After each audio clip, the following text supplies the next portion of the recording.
Kesaksian akhir abad karya W.S. Rendra.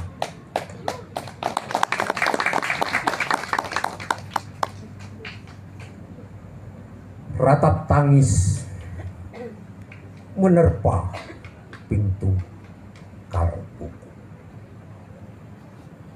Bau anir darah mengganggu tidur malamku. Oh, tikar tafakur. Oh, bau sungai Tohor yang kotor. Bagaimana aku akan bisa membaca keadaan ini? Di atas atap kesepian nalar pikiran yang digalaukan oleh lampu-lampu kota yang bertengkar dengan malam, aku menyerukan namamu. Wahai para leluhur Nusantara!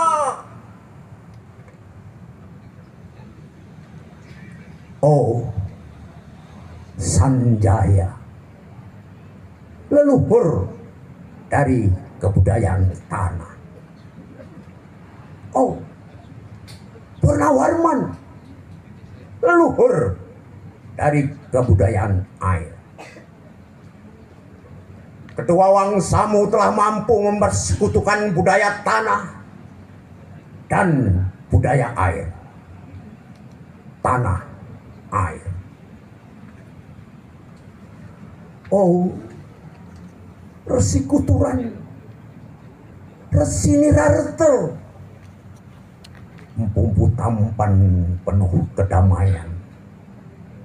Telah kamu ajarkan tatanan hidup yang aneka dan sejahtera yang dijaga oleh Dewan Hukum Adat. Oh, bagaimana aku akan bisa mengerti bahasa bising dari bangsaku kini? Oh, kacau lalijo, bintang cemerlang tanah uki, negarawan yang pintar dan bijaksana. Telah kamu ajarkan aturan permainan di dalam benturan-benturan keinginan yang berbagai ragam di dalam kehidupan. Ada, bicara, rapang, dan wari. Oh, lihatlah, wajah-wajah berdarah dari rahim yang diperkosa muncul dari puing-puing tatanan hidup yang porak-poranda. Kejahatan kasat mata, tertawa tanpa pengadilan. Kekuasaan, kekerasan, berak, dan berdahak di atas bendera kebangsaan.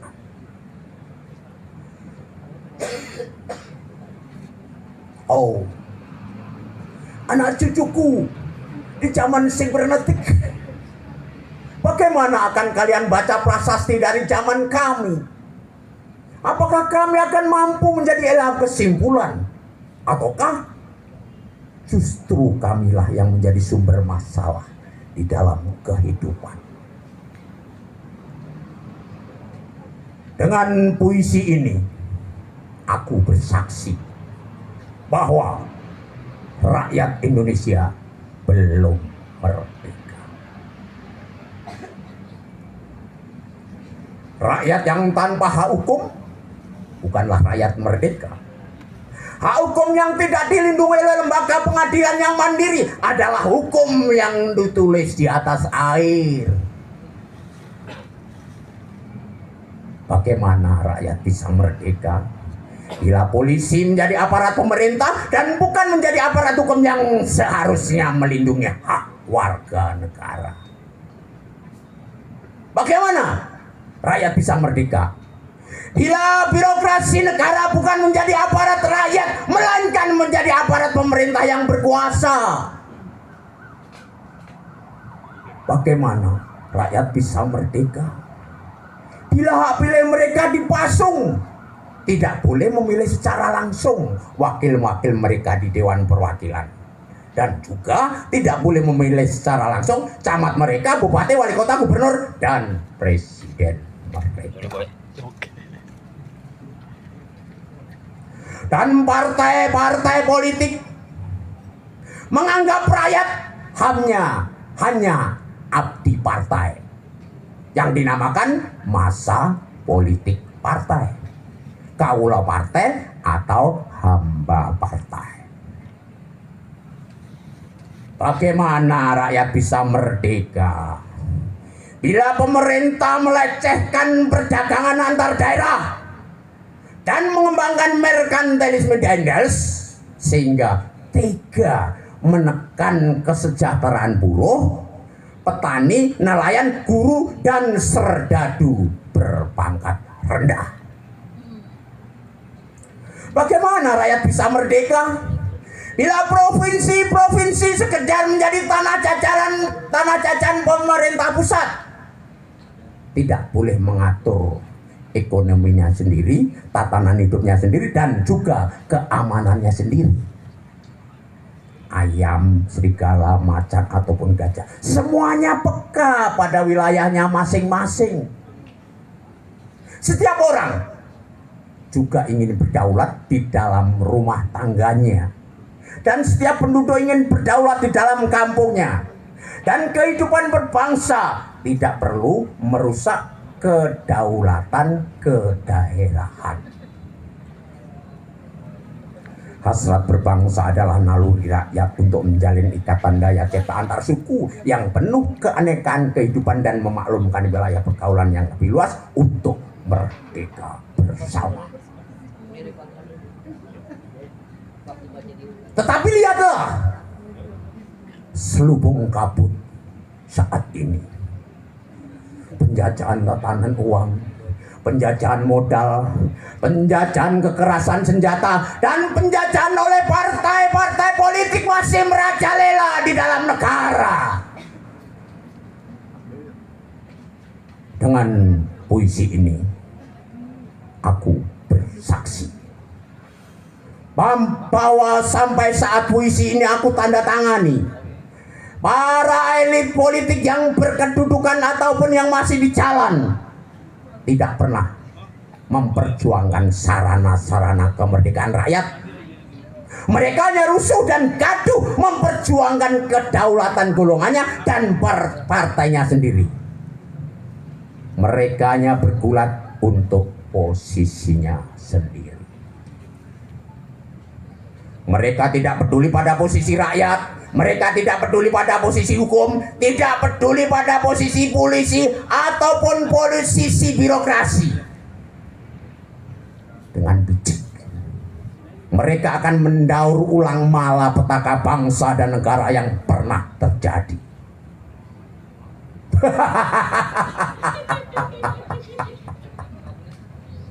Indonesia, Indonesia.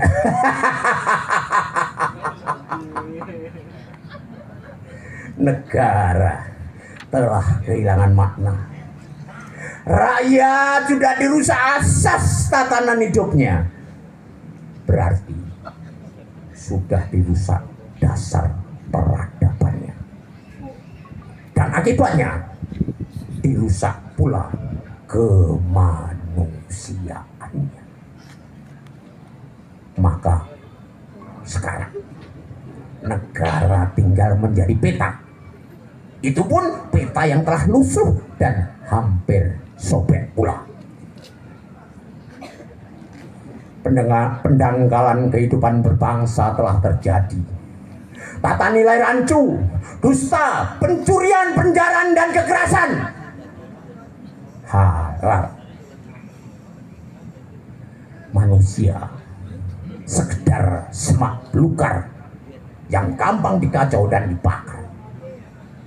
Paket-paket umum pacingan yang murah dijajakan.